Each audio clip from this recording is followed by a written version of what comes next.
Hi guys, welcome to today's project. I'm a huge fan of the Gothic game, which was released 2001, and as you might know, there will be a remake probably next year.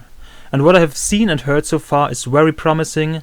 Now it's time to do a wall art fan project to bring the hype into my living room and increase my anticipation. For that we need a piece of ash, different spray paints, some masking tape and a LED stripe. Let's do some crafting.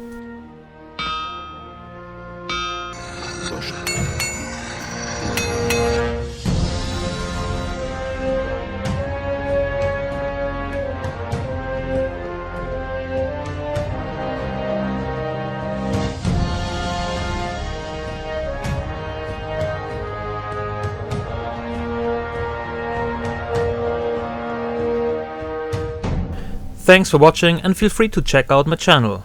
Have a nice week.